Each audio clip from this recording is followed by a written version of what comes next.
Paul. It's great to see you. Good to see you too. So I was really excited about this conversation with you because so many people ask me, what was it like to work at the CIA? And, immediately in their minds, they're thinking of somebody in the director of operations out there in the field, basically trying to find assets, collecting that intelligence. And you were someone who actually played that role for many years. So I wanted to first start with having you introduce yourself, your background, your experience, and then we'll go into what we did and talked about when you were at the agency and I was at the agency around leadership, in well-being, driving business performance, mission performance, and then really your leadership philosophy is what I'd love for you to share. So let me pass it over to you so you can share a little bit more about yourself. All right, Jennifer, thank you so much. It's a pleasure to see you again and to be hosted on your on this platform. So looking forward to it. And I enjoyed our, albeit somewhat brief time together there at the agency before I punched out as you continued. So yes, as you noted, I was a career CIA officer from the Directorate of Operations. For those folks out there, those were the ones that were out there mainly overseas, spotting, assessing, recruiting foreign spies to provide intelligence for U.S. policymakers, starting with the president. So oftentimes working in kind of strange environments on your own, high risk at times, especially working against certain hard targets, terrorist targets. So spent a lot of time overseas, sometimes with my family, sometimes in war zones without my family. So, which is a whole other list of kind of stress inducers, if you could say. But I wrapped up my career. So after many years, I was asked to take some headquarters positions. Wrapped up at the end when I retired. I was assistant director of the CIA for South and Central Asia. So I was the director's sort of point guy for that region I just described, South and Central Asia, which, Afghanistan, Pakistan, the 5 Central Asia republics, India. And as you can imagine, never a quiet moment there with Pakistan, with Afghanistan, the withdrawal, and other things of that nature going on. So, and in that position, I was in charge of all operations, all personnel overseas, but also at headquarters. So it's, and with the time zones, you're really always on duty, but it was a fascinating job. I loved my career. There were some trying times, physically, emotionally, what have you, a lot of separation from the family, for reasons I already stated, being deployed to war zones and what have you. So, but it was a wonderful career, very rewarding, very satisfying. It was a way to serve my country without putting on a uniform. But I think we all served nonetheless, though. So including you, Dr. Posa. So I want to start, Paul, with that. So when I first met you, we would talk about the importance of well-being, driving business performance. Not just the risk, right? But the opportunity to actually be ready for the job, ready for what I would call one of the most demanding careers that someone could take on, like you had. So you were someone out in the field, and I know the story, but I'd like for you to share the story about how, you always thought that protecting and safeguarding and prioritizing your well-being was important, until you ended up having an experience that proved the value of that investment when you were in the unimaginable situation. So let me ask you to tell that story, because I think it will put everything in context with what we talk about. No, absolutely. And as I mentioned, so regardless of your position and whether you're at headquarters or in the field, in the agency, again, it's kind of hard to stress it, but it's we run real hard and, high speed and high risk type of operations, even in seemingly quiet places. When things go south, the agency is the one that gets called to say, hey, what's going on? What are our options? Whether it's an armed kind of place or, coups going on. So for me, and we're working long hours, and the officers, there's a lot of challenges on their time. Like I said, you're always on duty. So your weekends are with, you're always doing work and stuff. So that can build up. So high risk, high speed, can translate into high stress. So for me, anyway, I found it very important to get out there to take care of myself, physically clear my head, go for a run, go to the gym, whatever we had on site. And so, at embassies overseas, there might be a small gym, or I would go after hours to another gym. But it was a way of just kind of resetting. It was therapeutic. It was mentally just a way to clear my head. But it was also, we all know just the sort of the stresses can physically kind of wear people down and really make you sort of combat ineffective. And when you're working in war zones like I was in several places, you're working 7 days a week, long hours, and you're a lot of times sitting, you're eating, and so you'll be in really bad shape if you don't get out there and do something. I was always doing cardio stuff, doing whatever weights. As you mentioned, I was in Afghanistan.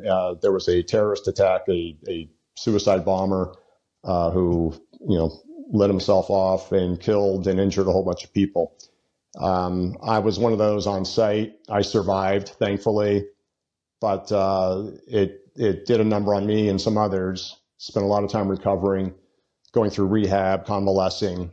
And it took there were several doctors afterwards who basically looked me in the face and said, if not, Paul, if not for your foundational sort of baseline physical health, you should be dead.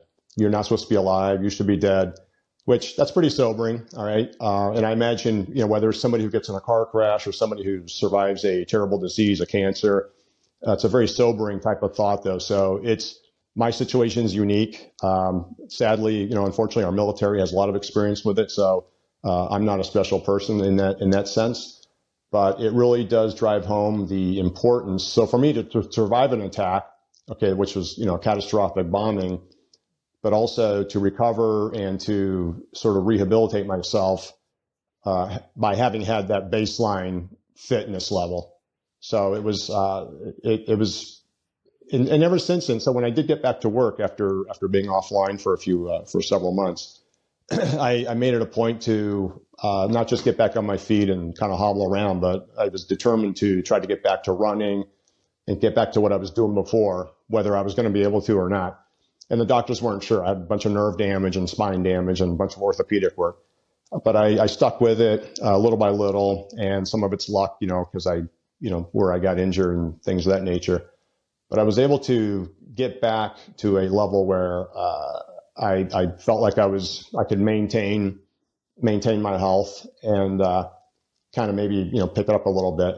So it was. And when I did get back to work, I made a point unapologetically saying, listen, I'm going to take care of myself. I'm alive partially because of what I was doing to take care of myself. But also as a senior leader in the agency, I was very much advocating for others to also do what they can for themselves, to take care of themselves, for their family, mental wellness, physical wellness, financial wellness, any way you want to define it. So without, and it's a touchy line, and I'm trying not to be judgy, trying not to be preachy about it. I can't, force feed anybody, but I was supporting, my officers anyway, saying, listen, get out there, take care of yourselves. This is a marathon. It's not a sprint. Our work is a continuum. We're never really caught up. So do what you can while you can, time permitting, to take care of yourself and just, for the wellness of everybody. So if you think about leaders today, I know it's a different risk for folks that are not in a position like agency personnel or military, like you mentioned. But there's a lot of risks in being a leader today, a lot of pressure in being a leader. And I always used to think about this as performance tradecraft at the agency. So it was not only understanding the tradecraft that you had, but also how you can enable you to perform at the highest levels. From a physical, mental, emotional perspective. So when you think about it, can you give me 3 pieces of advice that you would give about being a leader in a high pressure environment? What would you say are 3 things that you would recommend a leader think about as they're shaping their own leadership approach and managing the pressures of what they might be facing? I mean, I'll tell you what, and the agency is probably no different than any other place, any other workplace. And we were, it's a competition for talent. And so I was, the selfish part of me as a senior leader was really trying to make my place a workplace of choice, of preference. And if that meant that, hey, Paul, the boss, the senior chief there, was really advocating for that work-life balance. A lot of cliches out there, but really, and I meant it. I said, listen, we got folks here who are really good officers, analysts, support folks, case officers, and we need them. I want them. Nobody ever has enough people. So again, the selfish part of me is like, I want to keep you. I want to retain people. I want folks to want to work where I work and work for me.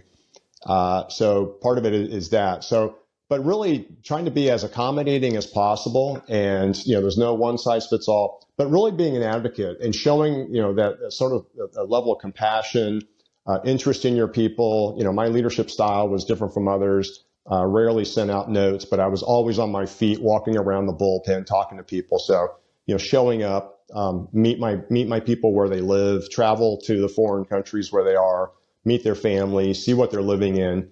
And I think that, I think it gave me some credibility. I've been in their shoes. Okay. I've done the jobs they're doing. I try to consider myself almost like a player coach. I'm not going to ask anybody to do something I'm not going to do, especially when you're out in a foreign land and it's maybe a war zone. So you don't have the luxury of having, I only do one thing. No, you're wearing all kinds of hats. So it's really about your authenticity, your credibility, showing that level of compassion for your people, interest in your people, have their backs. And, there's the other cliches out there, the other buzzwords, and, but I truly do mean it, the inclusivity. And I didn't care if somebody was the lowest level officer or the senior most officer. I truly wanted to hear from everybody, because the things we were doing, the challenges that we had as an agency, in an operation, for instance, there's no cookie cutter approach. So it really did take, the input of everybody on the team and making sure their voices were heard, but then being decisive. Okay. So, as a leader, it's great to be, take input from all, but they're looking at you, they're waiting for you to execute, be decisive, execute. So that's, I don't know. I probably went, I probably went above 3 items that you asked about. No, I think that was awesome. So I kind of I'm going to summarize what you just said. So I think what I heard was the relationships you had with your people were incredibly important, because it enabled you to bring together a team approach where no one was more important than the other person, because the cumulative of everybody working together seamlessly is what really got you your results. Absolutely. And then you as the leader having the bias for action is what I call it, to be honest, ability to make a decision based on the data and the information that you have and point the team in the right direction, making sure they're prioritizing the right things was kind of the second thing I heard. And then the third was in such a unique way, you talked about compassion, authenticity, and care. And I think that's the leadership style that really, I think, did impact the people that worked for you. I mean, I know you left the agency before I did, but I will tell you that when I used to mention, Paul Farley, there were a lot of people that said, oh yeah, I knew Paul, right? And it wasn't, in a negative way. It was in that, yeah, phenomenal leader, right? Yes, somebody that, was faced with the odds that none of us want to be faced with and recovered, resilient, focused on mission, and I think that is a true test to your own leadership. So this was awesome. Thank you for sharing those, nuggets of guidance to the folks that are listening. I always like to bring folks on that I not only admire their leadership style and their level of commitment, but also people like yourself who have done so much to support our country and ensure that we continue to have all of the freedom that we have. So, Paul, it was great to see you, chat, and let's do it again sometime soon. No, thanks so much. And, again, take it for what it's worth, but it's a formula that worked for me. I loved every minute of it. Loved the people that worked with me, for me, my colleagues, my peers, and like I said, our brief time as well back at headquarters though. So this was great. I appreciate it. Awesome.